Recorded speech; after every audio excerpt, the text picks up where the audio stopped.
24 hours news હવે જોઈએ અગત્યના સમાચાર। ફતેગંજ વિસ્તારમાં મૌલાના હારૂન પઠાણે સ્નાન કરતી મહિલાનો વિડીયો ઉતાર્યો। સાસુ નમાજ પડતા હતા ત્યારે સ્નાન કરવા ગયેલી મહિલાનો બારીમાંથી મૌલાનાએ વિડીયો ઉતાર્યો। મહિલાને જાણ થતાં સીસીટીવી ચેક કરતા ભાંડો ફૂટ્યો। કલ્યાણનગરમાં રહેતા મૌલાના હારૂન હાફિઝ પઠાણની સયાજીગંજ પોલીસે ધરપકડ કરી। એક જ આવાસ યોજનાના મકાનમાં રહે છે બંને પરિવાર। મૌલવી આવાસના મકાનમાંથી નીકળતા હોવાનો સીસીટીવી પણ આવ્યા સામે મહિલાની સાથે બનેલી ઘટના મુદ્દે યોગ્ય કાર્યવાહી કરવા માંગણી। સયાજીગંજ પોલીસ સ્ટેશનની હદની કલ્યાણનગર ઉડાના મકાનની આ એક ઘટના છે। એક પુખ્ત વયની મહિલા 4 એપ્રિલે સયાજીગંજ પોલીસ સ્ટેશનમાં પોતાની ફરિયાદ હકીકત રજૂ કરેલી કે ભાઈ પોતે પોતાનો અંગત પળનો વિડીયો બાથરૂમના બારીમાંથી એક વ્યક્તિએ ઉતારેલો, જેના અનુસંધાને ભારતીય ન્યાય સંહિતા 77 મુજબનો ગુનો મહિલાની ફરિયાદ આધારે રજીસ્ટર કરવામાં આવેલો છે।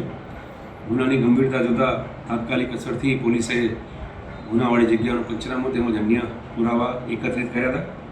પુરાવા આધારે આ કામનો સંડોવાયેલ આરોપી હારૂન હાફિઝ અલી પઠાણ કે જે 20 વર્ષનો છે, એની પોલીસે ધરપકડ કરી છે। હાલ વધુ પૂછપરછ ચાલુ છે।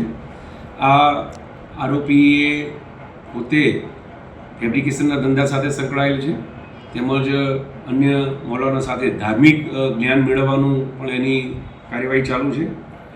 અને એ જે મોબાઈલમાં પોતાના મોબાઈલમાં આ મહિલાનો વિડીયો એને ઉતાર્યો હતો એ મોબાઈલ પોલીસે કબજે કરેલ છે અને FSL મોકલી અને વધુ પુરાવા એકત્રિત કરી તપાસ ચાલુ છે। હા, એકચ્યુઅલી એ સ્થળની નજીકમાંથી પોલીસને એક વિડીયો મળી આવ્યો હતો કે જેમાં આ ગુનાહિત કૃત્ય આ આરોપી કરતો હોવાનું જણાય છે। આ FSLમાં આ કબજે કરેલો વિડીયો તેમજ આરોપીનો પોતાનો મોબાઈલ જેમાંથી આ ગુનાહિત કૃત્ય એણે કરેલું એ બંને FSL ખાતે મોકલી અને વધુ પુરાવા એકત્રિત કરી અને કાયદેસર કાર્યવાહી કરવામાં આવશે। આરોપી પોતે એના ભાઈ ફેબ્રિકેશનના ધંધા સાથે સંકળાયેલો છે, સાથોસાથ પોતે એ આ મૌલાનાનું જે ધાર્મિક એમનું જ્ઞાન હોય છે એ મેળવવાનું પણ એ કાર્યવાહી કરી રહ્યા છે।